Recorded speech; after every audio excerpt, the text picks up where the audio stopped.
Buenas noches, hermanos, hermanas, amigos y amigas. Aquí en la Parroquia de la Ascensión de la Iglesia Española Reformada Episcopal estamos en nuestro oficio vespertino, dando comienzo, y como cada día siempre nos gusta hablar un poquito de actualidad, de lo que está pasando y hablar un poquito de cómo va la pandemia.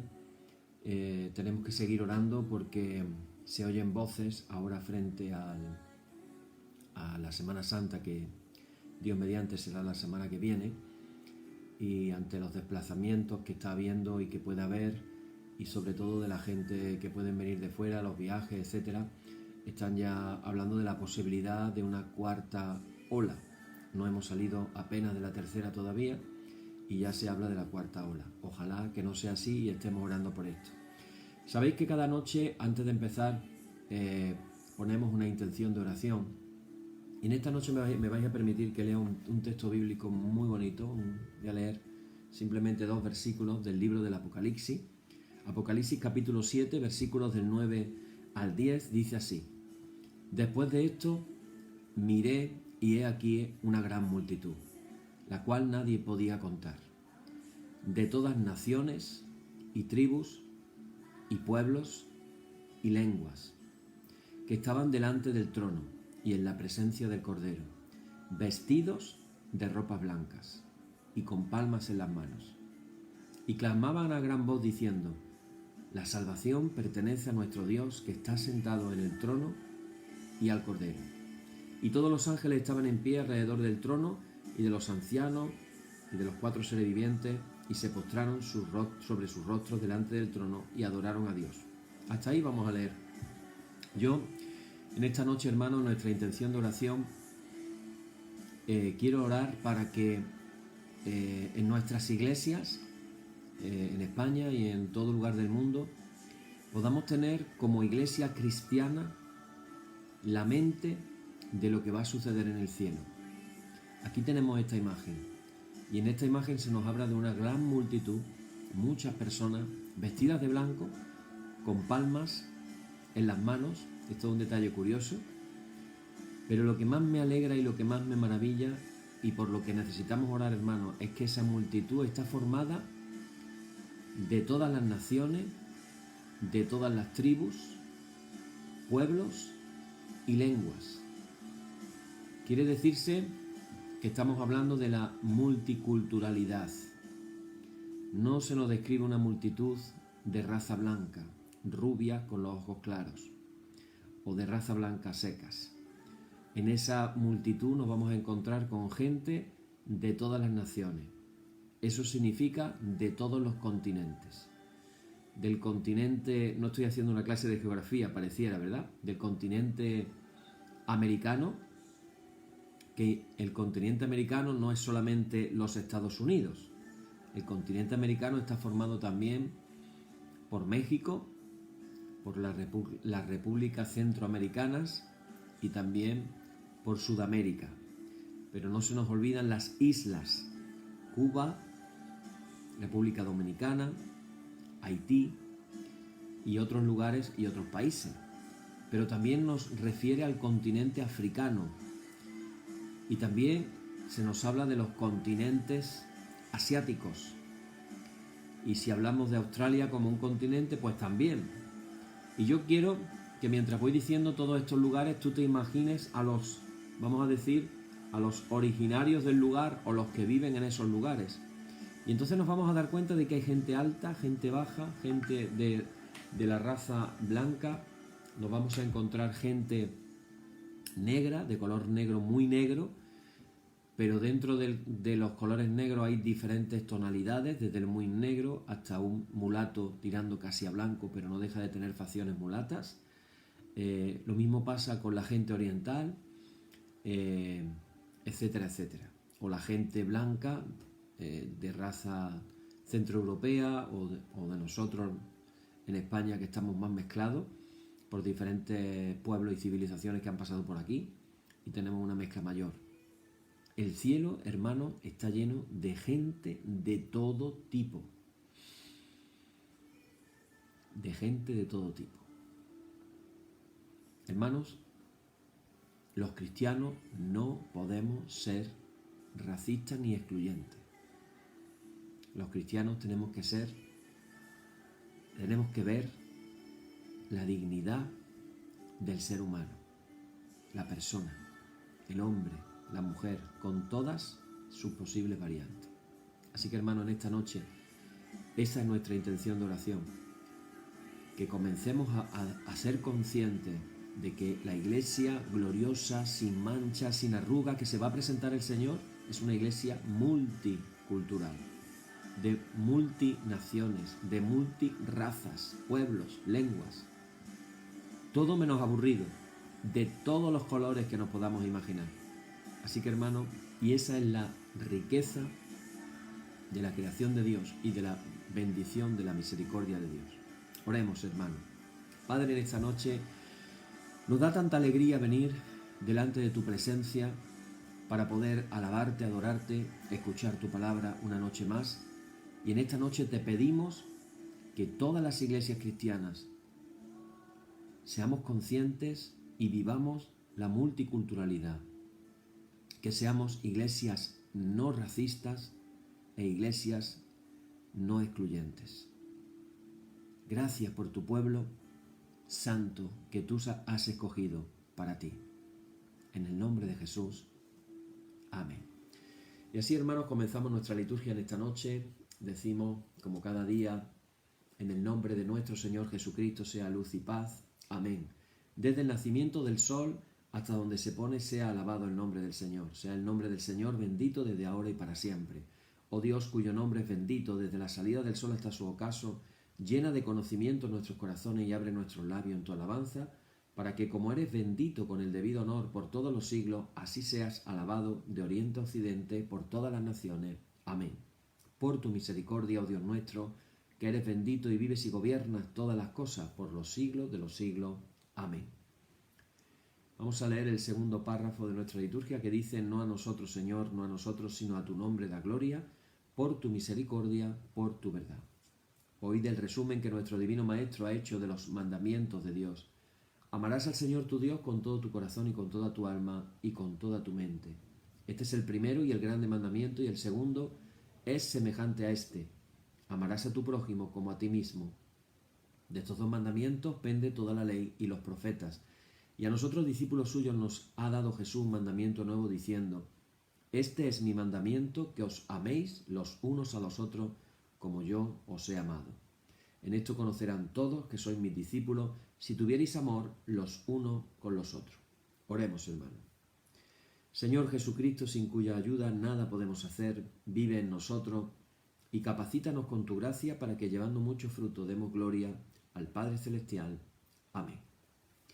Hermanos muy amados, reconociendo ahora con sinceridad cuán lejos estamos de haber cumplido fielmente la voluntad del Señor, vengamos con humildad a su presencia, con un corazón contrito, confesando todas nuestras faltas y errores, con la seguridad de que Él oye nuestras oraciones. Oramos todos juntos diciendo: Padre omnipotente y misericordioso, la confusión y la vergüenza no nos deja levantar nuestro rostro en tu presencia. Por eso, con humildad y dolor de corazón confesamos que nos hemos desviado de tu sendero y, como ovejas perdidas, hemos andado descarriados fuera de tus caminos.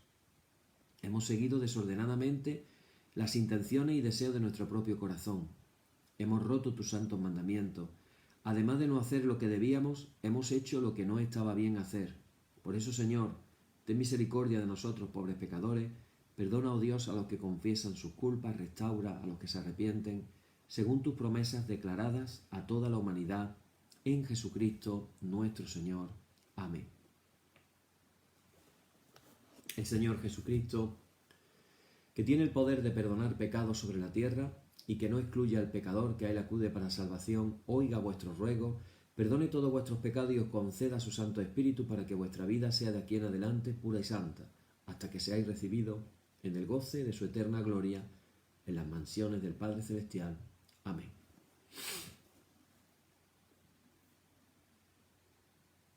Señor, abre nuestros labios y nuestra boca anunciará tu alabanza. Vamos a leer ahora un salmo. Si ayer leíamos el Salmo 127, hoy vamos a leer el Salmo 128, que dice así: Bienaventurado todo aquel que teme al Señor, que anda en sus caminos. Cuando comieres el trabajo de tus manos, bienaventurado serás y te irá bien. Tu mujer será como vid que lleva fruto a los lados de tu casa, tus hijos como plantas de olivo alrededor de tu mesa. He aquí que así será bendecido el hombre que teme al Señor. Bendígate el Señor desde Sión, y veas el bien de Jerusalén todos los días de tu vida, y veas a los hijos de tus hijos. Paz sea sobre Israel. Gloria y honor al Padre y al Hijo y al Espíritu Santo por los siglos de los siglos. Amén. En esta noche, antes de comenzar nuestro estudio del Evangelio que estamos haciendo de Mateo, tenemos una oración muy especial que hacer. Se trata de nuestra hermana Verónica, está allí en Barcelona.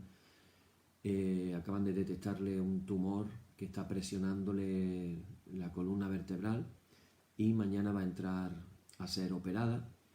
Así que vamos a hacer unidos todos en oración, todos los que escuchéis este vídeo, si llegáis hasta aquí, hasta esta parte, os voy a pedir que os unáis conmigo para pedir por Verónica. Acordaros que este oficio también se está viendo en el canal de YouTube, y todos aquellos que lo veáis en el canal de YouTube, pues también uniros a mí para pedir de manera especial para que todo salga bien.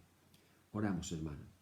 Padre, en esta noche ponemos en tus manos la vida de Verónica y te pedimos, Señor, que tú puedas obrar en la inteligencia de los médicos para que la oración que te estamos haciendo les dirija las manos en la operación, Señor, y que ellos puedan hacer su trabajo de la mejor manera posible.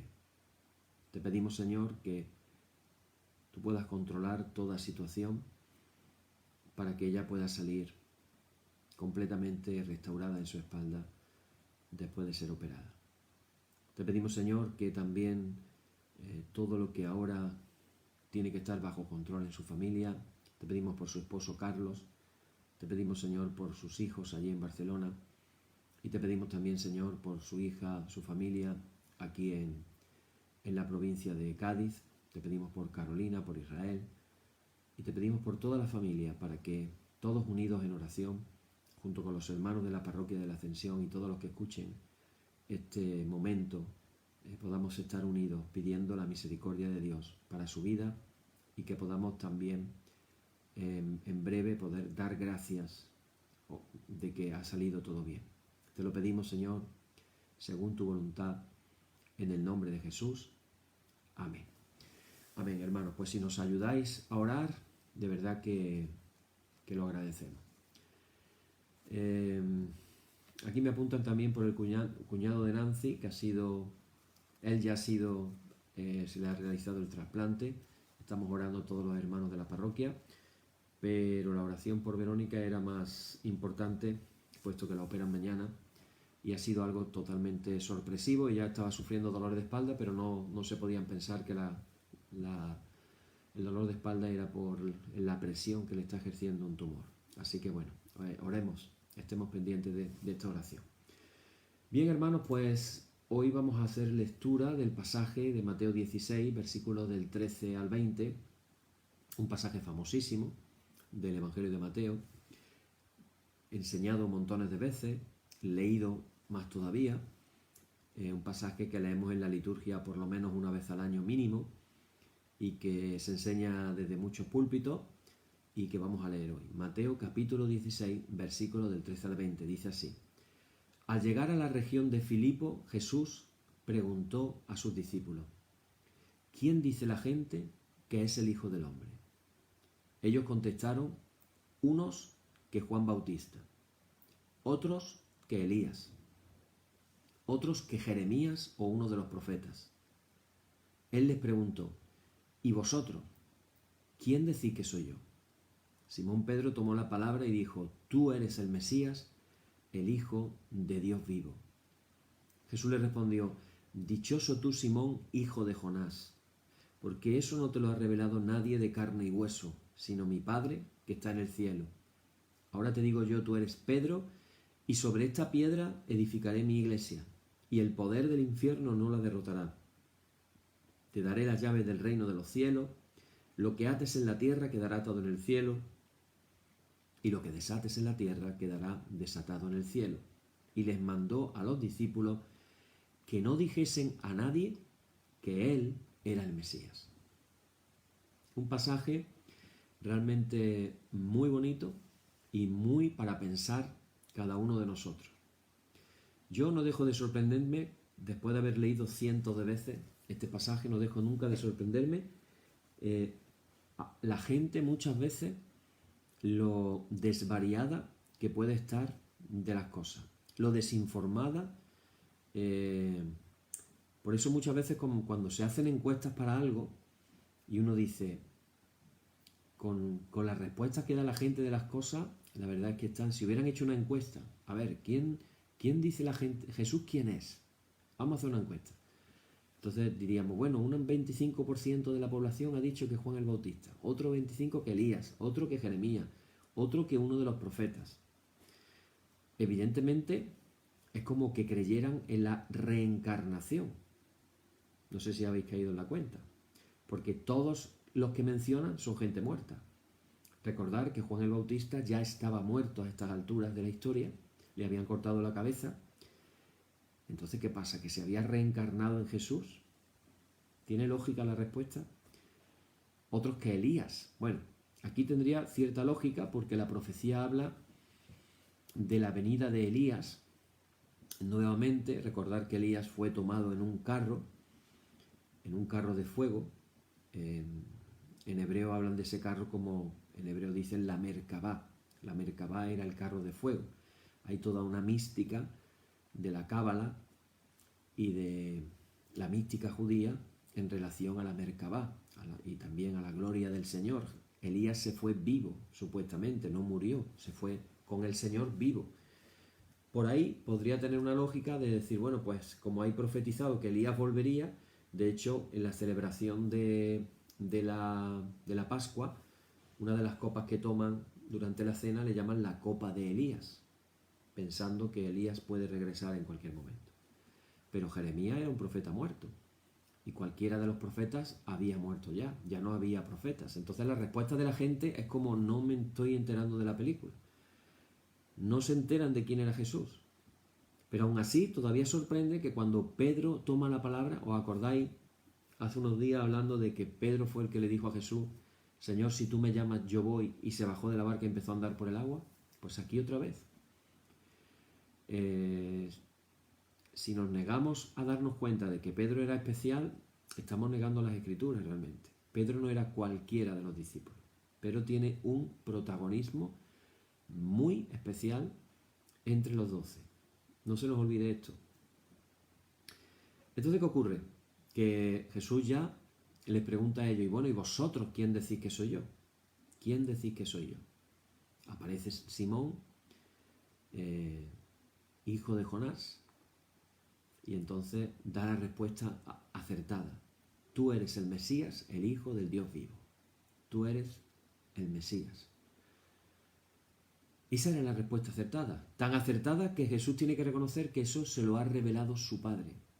No lo ha dicho porque él ha llegado a esa conclusión mental, de reflexión personal, o que alguien se lo haya enseñado, de carne y hueso, sino que es una revelación divina, que viene del Padre mismo.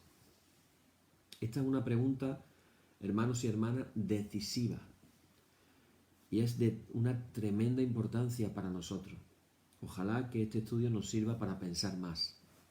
Porque, como venimos diciendo todos estos estudios, leemos estas palabras, pero las tenemos que aplicar a nosotros y a la iglesia.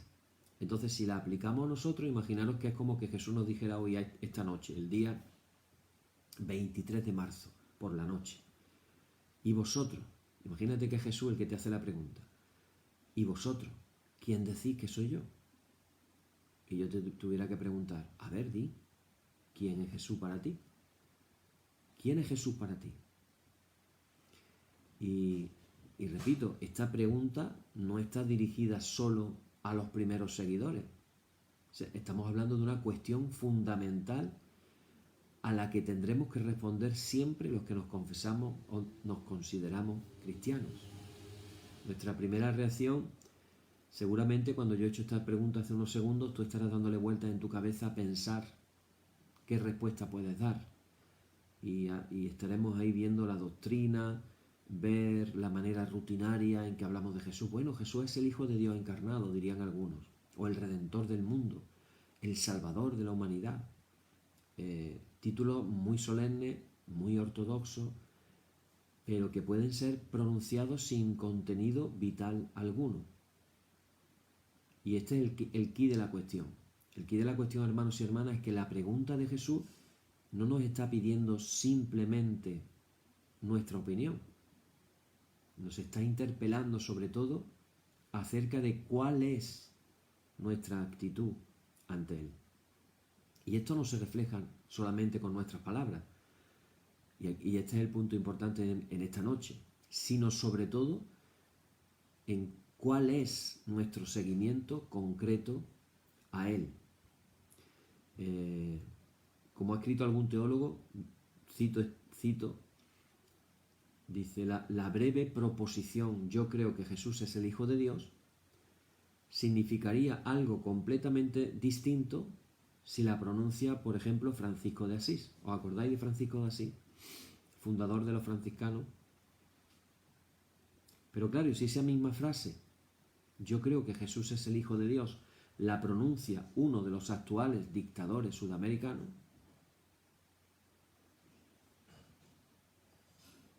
tiene otro sentido. Aquí no vale esas fotos que hemos visto hace recientemente unos meses al presidente de los Estados Unidos con una Biblia en mano, puesto delante de una iglesia para que le sacaran fotos. ¿Qué valor tiene esa Biblia en las manos de ese hombre con el testimonio de vida que ha tenido? Hay otra foto muy famosa de Hitler saliendo de una iglesia cristiana. No sé decir si era una iglesia protestante luterana, que era la nacional de Alemania, o una iglesia católica, no lo sé. Pero una iglesia de esa era. Desde luego no era una mezquita. Entonces él viene saliendo de ahí y de pronto dice, "yo creo que Jesús es el Hijo de Dios". ¿Qué sentido tendría? Diferente, ¿verdad? No da igual quién lo diga. Y no da igual quién lo diga porque el Dios de estos hombres evidentemente no es el mismo, o al menos el Dios al que cada uno invoca para dirigir su conducta. En los tiempos de Pinochet, el dictador chileno, imagínatelo saliendo de misa para dar la orden de que sigan matando a los que fueron luego los desaparecidos. Y salía de una misa. O como yo he visto fotografías de clérigos episcopales norteamericanos echándole agua bendita a toda una suerte de armas, de fusiles, de pistolas, de gente que tenía esas armas en sus casas. Hermanos y hermanas, las palabras de Jesús nos piden una opción radical. O bien Jesús es para nosotros un personaje más junto a otros muchos de la historia, o bien es la persona decisiva que nos va a proporcionar y nos proporciona la comprensión última de la existencia, de la orientación decisiva a nuestra vida, y nos ofrece la esperanza contra esperanza, la esperanza definitiva. Entonces, claro, la pregunta "¿quién decís que soy yo?" cobra entonces un nuevo sentido. No se trata de una cuestión sobre Jesús, sino sobre nosotros mismos. ¿Quién soy yo? ¿En quién creo? ¿Desde dónde oriento mi existencia? ¿A qué se reduce mi fe? Y tenemos que recordar una y otra vez que la fe no se identifica con las fórmulas que pronunciamos. Para comprender mejor el alcance de lo que yo creo es necesario verificar cómo vivo, a qué aspiro y en qué me comprometo. Y fijaros, se me viene a la mente en este momento, con la oración de intención que hemos hecho esta noche, se me viene a la mente que una manera de medir en qué Cristo creo es cómo trato a las personas. La dignidad humana. ¿Cómo trataba Jesús a las personas? Ayer hablábamos de esa mujer que se arrodillaba, a la que Jesús le tiene que decir, tienes razón. Cambió de su opinión. A veces nosotros tendremos que cambiar nuestras opiniones con las personas y decir, tienes razón. ¿Cómo trataba Jesús a las mujeres? ¿Cómo trató Jesús a los niños? ¿Cómo trató Jesús a los niños? Mientras que los discípulos los apartaban para que no molestaran al maestro, él les dijo, dejad que los niños se acerquen a mí y no se lo impidáis. Así, ¿en qué Cristo estamos creyendo? Por eso, hermanos, la pregunta de Jesús, más que un examen sobre nuestra doctrina, si es ortodoxa o no, debería ser más bien una llamada a cuál es nuestro estilo de vida cristiano. Evidentemente no se trata de decir o de creer cualquier cosa acerca de Cristo, claro que no, pero tampoco de hacer solemnes profesiones de fe ortodoxas para luego vivir muy lejos del Espíritu que esa misma proclamación de fe exige y lleva consigo. Fijaros qué curioso, cuando Pedro le dice a Jesús, tú eres el Mesías, el Hijo del Dios viviente o el Hijo del Dios vivo, la reacción de Jesús es decirle que eso no se lo ha revelado carne ni sangre, sino su Padre que está en los cielos. Pero luego empieza a decir otras cositas más, y una de ellas es, a ti te digo Pedro. Pero antes había dicho Simón, hijo de Jonás. Fijaros que siempre que hay un cambio de nombre en la persona, ha habido una transformación espiritual. Y me viene a la mente lo que le pasó, por ejemplo, a Abraham. Abraham se llamaba al principio Abram, a secas, Abraham. Pero esa M final de Abraham se le cambia el nombre y ahora Dios le llama Abraham. Abraham. Abraham significa padre de multitudes. El nombre quiere decir algo. El otro día hablábamos de José, el esposo de María, y decíamos que el ángel le dice a José, y le pondrás por nombre Jesús, porque él salvará a su pueblo de sus pecados. Él será un salvador. Yehoshua, Yahvé, salva.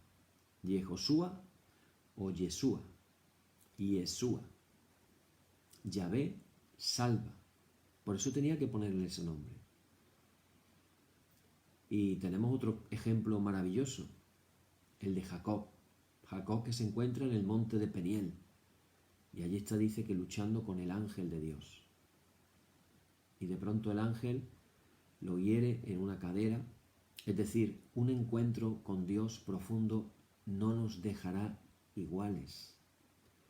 Y de pronto le dice, tú ya no te vas a llamar Jacob, sino Israel. Israel. Le cambia el nombre. Y aquí fíjate qué es lo que hace Jesús. Después, fijaros qué curioso, después de la revelación que recibe Pedro, Pedro ya no será el mismo, porque ha recibido la revelación, a tal grado que ya no lo van a llamar ya, a partir de ahí Jesús le cambia el nombre. Simón, hijo de Jonás, a ti te digo Pedro. Y ahí está Pedro. Cambio de nombre. ¿Eso qué quiere decir? Que una verdadera revelación de quién es Jesús en nuestra vida nos cambia la vida. Nos cambia nuestro ser. ¿Qué diferencia cuando yo veo que la salvación se reduce a decir una oración concreta? Repite conmigo, di esta oración. Y sin embargo aquí se está hablando de una experiencia de revelación de quién es Jesús. Que en esta noche antes de irnos a acostar le digamos al Señor, Señor, Yo quiero tener esa misma experiencia de revelación que tuvo Pedro, que le transformó la vida, que le cambió la vida, le cambió el nombre. Y esto nos habla de una adhesión viva a Jesucristo. No es fácil intentar responder con sinceridad a la pregunta de Jesús: ¿quién decís que soy yo?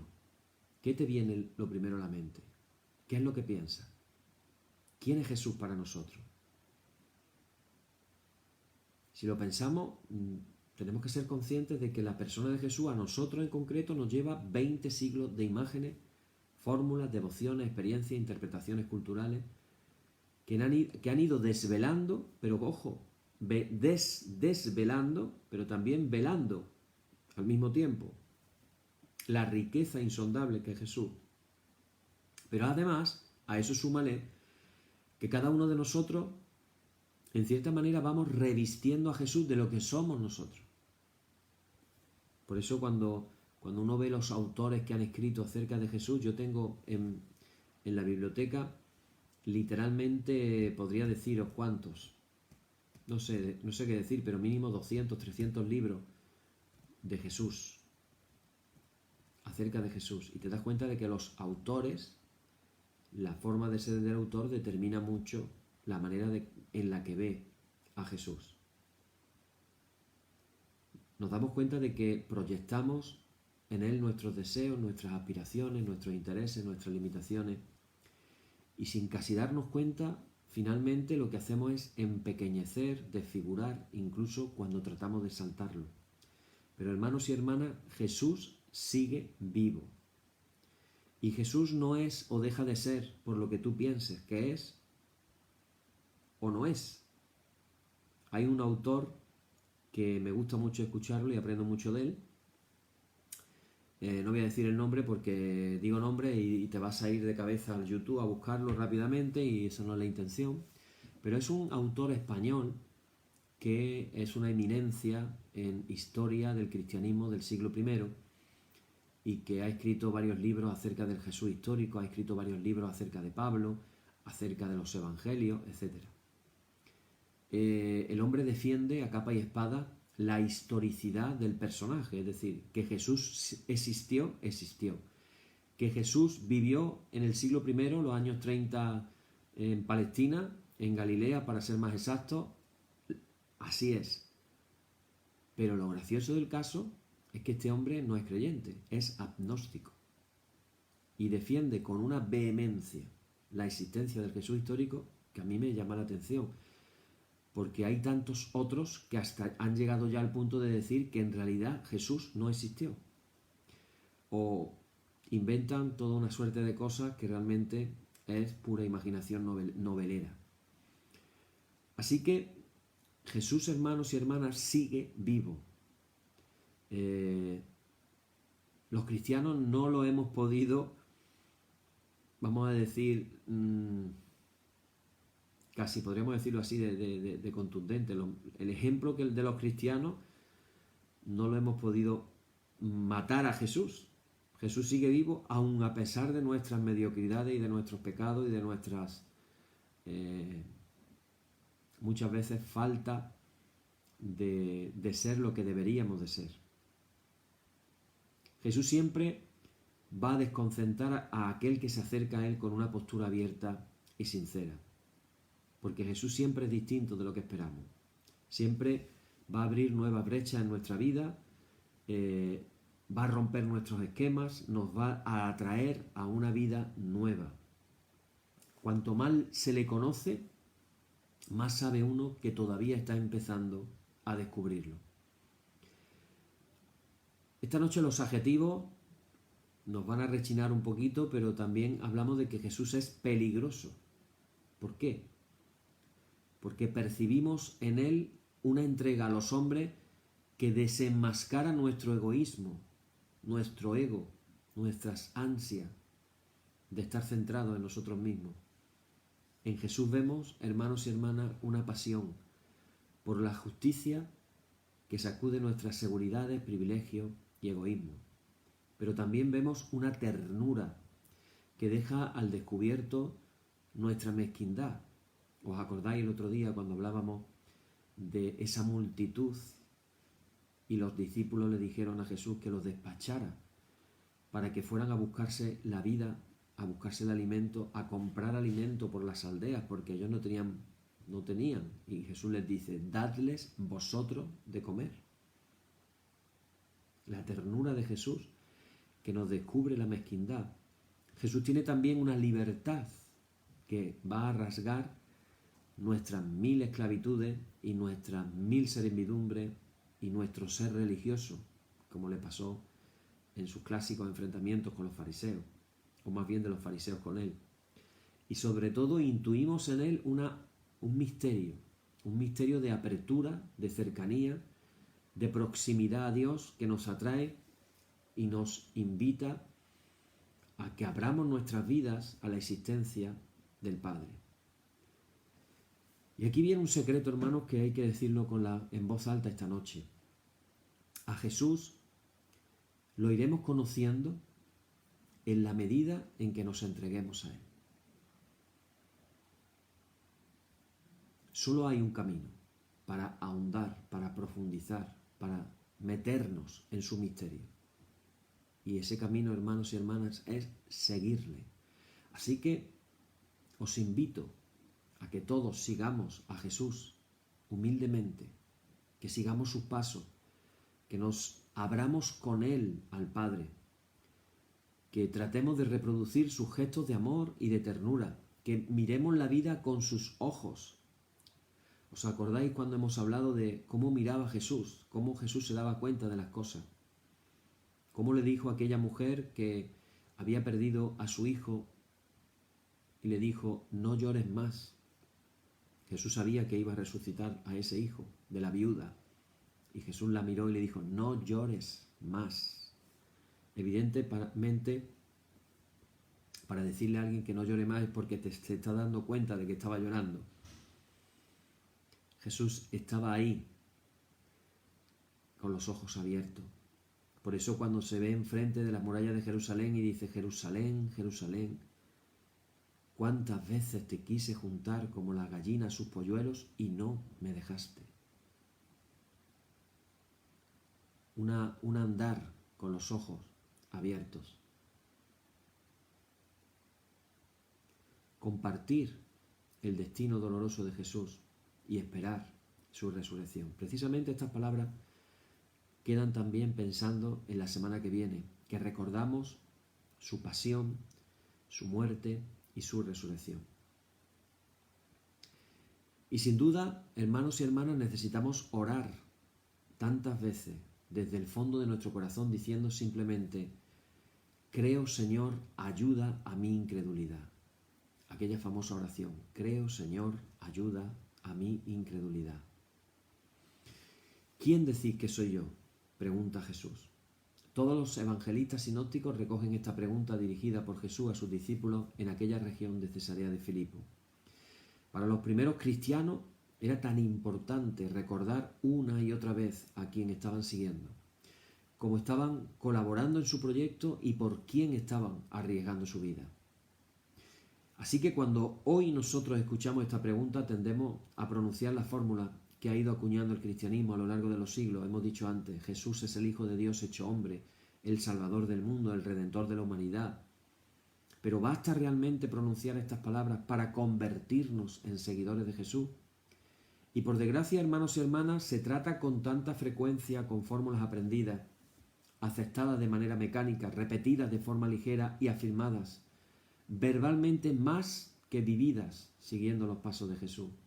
Confesamos a Cristo casi por costumbre, pero vivimos con frecuencia sin captar la originalidad de su vida, sin escuchar la novedad de su llamada, sin dejarnos atraer por ese amor apasionado, sin contagiarnos de su libertad y sin esforzarnos en seguir su trayectoria.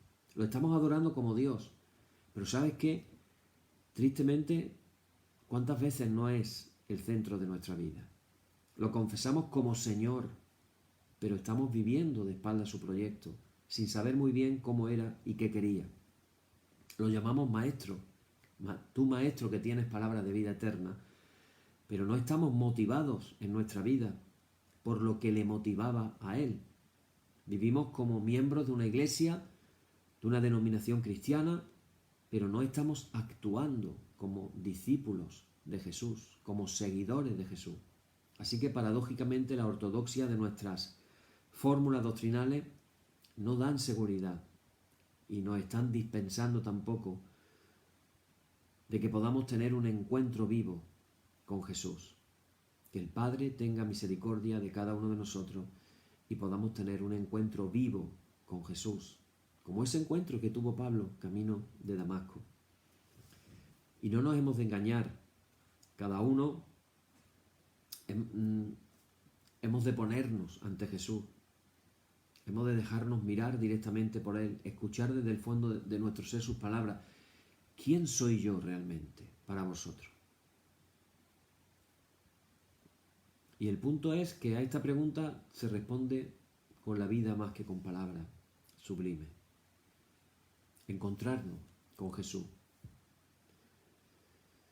La fe no es creer en algo, como algunos piensan.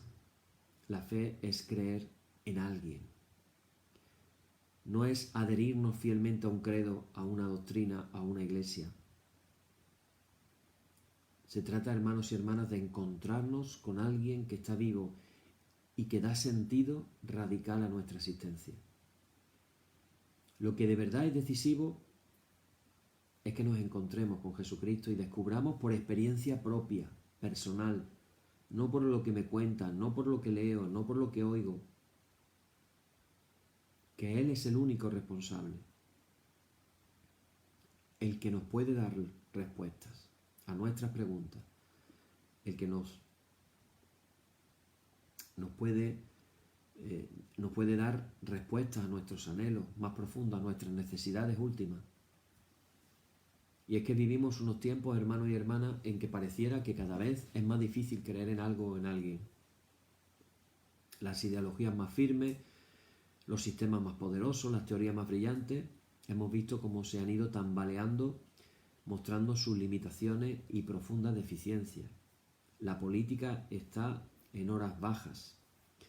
El hombre de hoy está escarmentado de ideologías. Por eso ha podido decir el teólogo Karl Lehmann esta frase que voy a decir. El hombre moderno solo será creyente cuando haya hecho una experiencia auténtica de adhesión a la persona de Jesucristo. Fijaros en sus palabras, experiencia auténtica de adhesión a la persona de Jesucristo. Causa un montón de fe el ver cómo hay una cierta actitud en ciertos sectores creyentes, cristianos, que parece que la única obsesión que tienen es la de conservar la fe como un depósito de doctrinas que hay que defender contra el asalto de las nuevas ideologías y corrientes. Hermanos y hermanas, creer es otra cosa. Antes que nada, lo que tenemos que hacer los creyentes es reavivar nuestra adhesión profunda a la persona de Jesucristo. Solo cuando vivamos seducidos por Él y cuando trabajemos por la fuerza regeneradora de su persona, podremos contagiar también hoy su espíritu y su visión de la vida. Los cristianos hemos de responder con sinceridad a esa pregunta que Jesús nos hace en esta noche. ¿Y vosotros? ¿Quién decís que soy yo?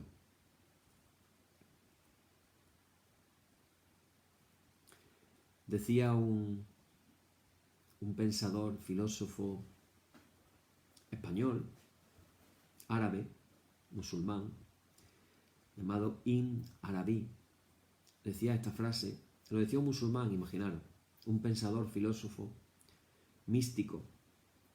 Decía este hombre que aquel que ha quedado atrapado por esa enfermedad que se llama Jesús no puede ya curarse.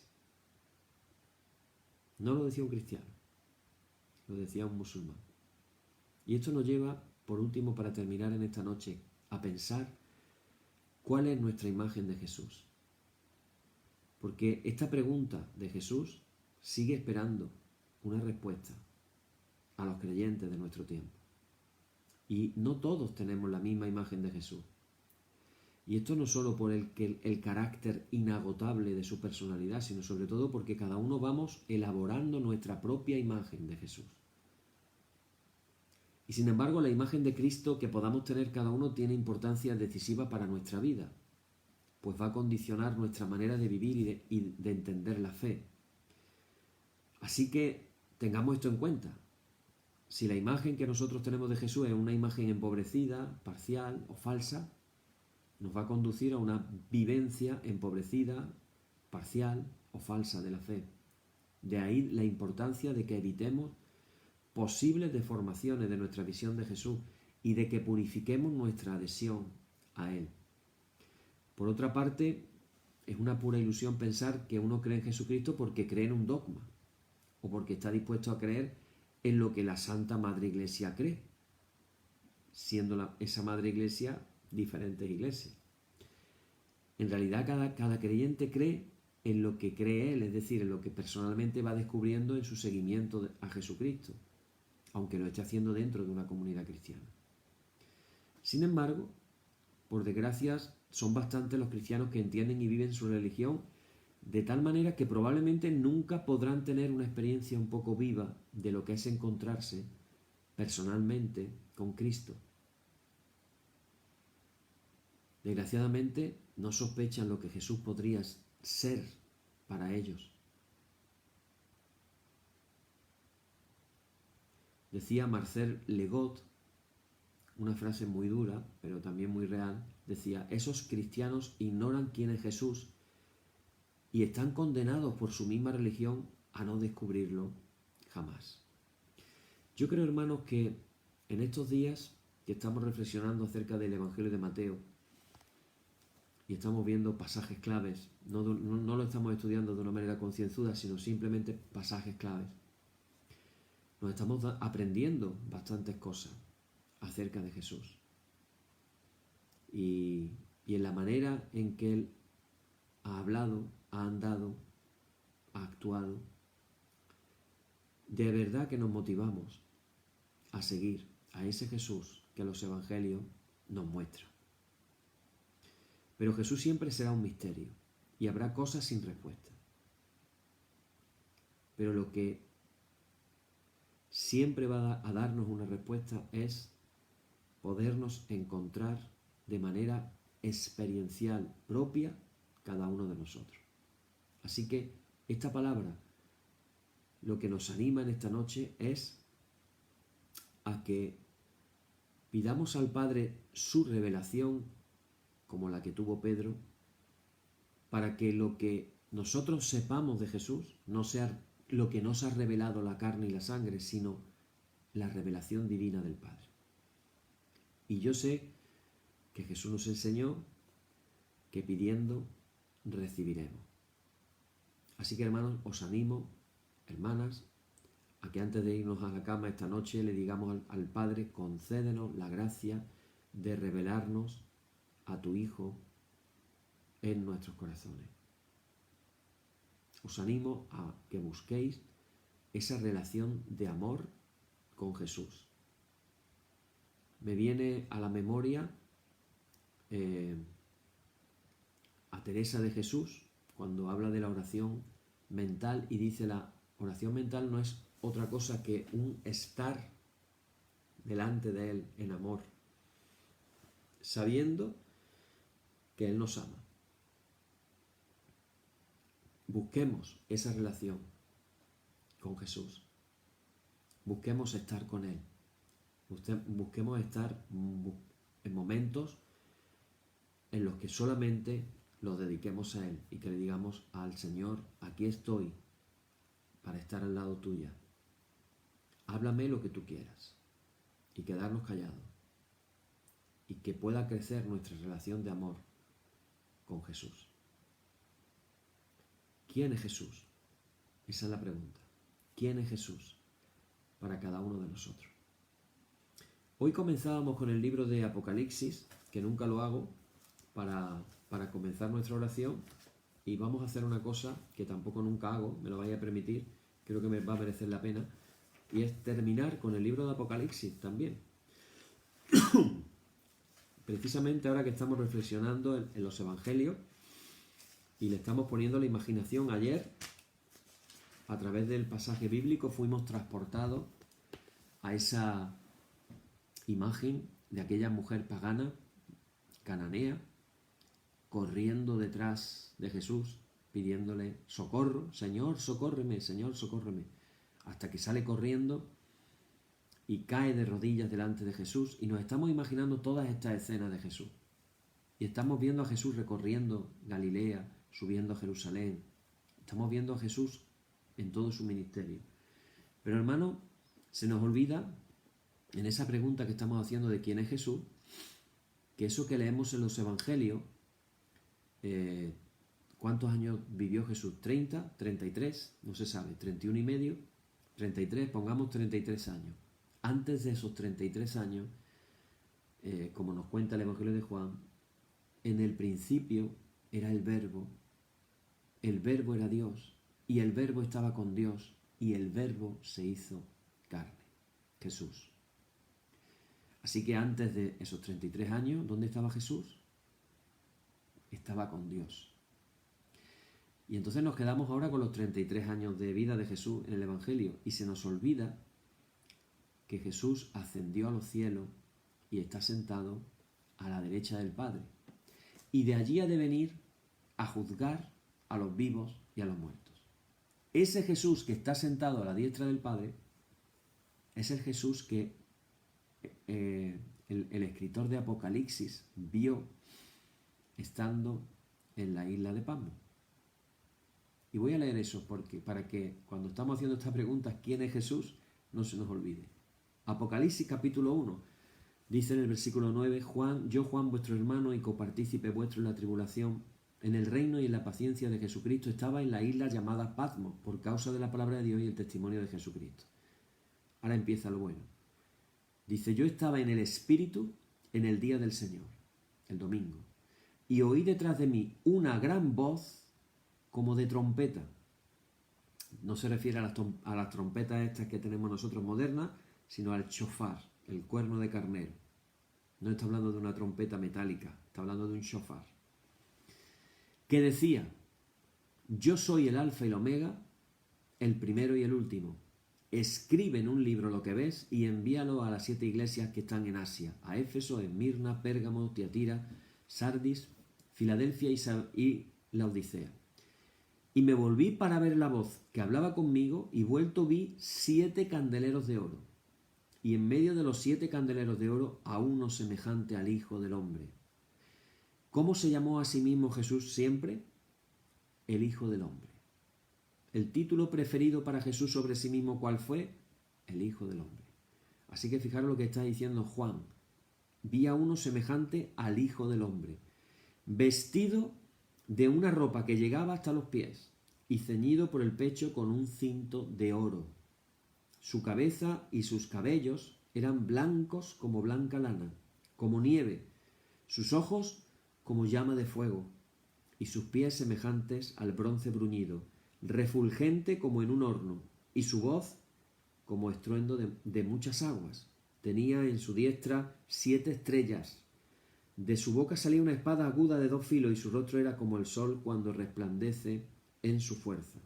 Cuando le vi, fíjate, cuando le vi, caí como muerto a sus pies. Y él puso su diestra sobre mí, diciéndome las mismas palabras que le dijo a los discípulos cuando estaban metidos en la barca y estaba la tormenta. No temáis, no temas. Yo soy el primero y el último, y el que vivo y estuve muerto, mas he aquí que vivo por los siglos de los siglos. Amén. Y tengo las llaves de la muerte y del Hades. Así que la imagen que tenemos del Jesús de los 33 años, eso es un periodo muy cortito. El Jesús de ahora mismo es el Jesús que se nos describe en el libro de Apocalipsis. Tenemos cosas que aprender de Jesús, hay cosas tremendas que aprender, que el Señor nos conceda la gracia para aprenderlas. Amén. Decimos como cada noche: oh Señor, santifícanos en tu verdad, tu palabra en la verdad. Amén. Y ahora sí nos vamos a unir. Para mí es un momento de verdad de mucha alegría cuando nos unimos todos, sabiendo que lo hacemos a millones de cristianos en el mundo, diciendo precisamente la oración que Jesús nos enseñó a nosotros. Y decimos todos juntos: Padre nuestro, que estás en los cielos, santificado sea tu nombre, venga tu reino, hágase tu voluntad como en el cielo, así también en la tierra. El pan nuestro de cada día dánosle hoy, y perdónanos nuestras deudas, así como nosotros perdonamos a nuestros deudores. No nos dejes caer en la tentación, mas líbranos del mal. Amén. Líbranos del mal y confírmanos en tu temor con toda obra buena, oh Trinidad, Dios nuestro, que eres bendito y vives y gobiernas todas las cosas por los siglos de los siglos. Amén. Señor, muéstranos tu misericordia y danos tu salud. Llena a tus ministros de virtudes y da alegría a tu pueblo escogido. Acuérdate siempre de esta congregación y de todas las congregaciones cristianas de las que tú has sido el dueño desde el principio. Oh Dios, purifica nuestros corazones y no quites de nosotros tu Santo Espíritu. Por la tarde, de mañana y al mediodía, justo a eso, Señor, que te alabemos. Señor Dios omnipotente, que de la tarde a la mañana y el mediodía has hecho un día solo y has mandado al sol que conozca su ocaso, abre, te rogamos, las tinieblas de nuestros corazones y brillando tú en ellos, te conozcamos como Dios verdadero y luz eterna. Amén. Por tu misericordia, oh Dios nuestro, que eres bendito y vives y gobiernas todas las cosas por los siglos de los siglos. Amén. Hermanos y hermanas, la solemnidad ha terminado. En el nombre de nuestro Señor Jesucristo sean aceptadas con paz nuestras peticiones y alabanzas. Gracias sean dadas a Dios. Amén. Y la paz que al subir a los cielos dejó Jesús a sus discípulos sea siempre con vosotros en toda su plenitud. Y la bendición de Dios el Padre omnipotente y del Hijo y del Espíritu Santo descienda sobre vosotros y more en vosotros eternamente. Amén. Bien, hermanos, pues aquí terminamos en el día de hoy. Acordaros de una manera especial de orar mañana, esta noche, por nuestra hermana Verónica, que va a ser operada. Y no nos olvidemos de hacerlo. Que Dios ponga su mano sobre ella y que la guarde de todo mal. Amén. Hasta mañana.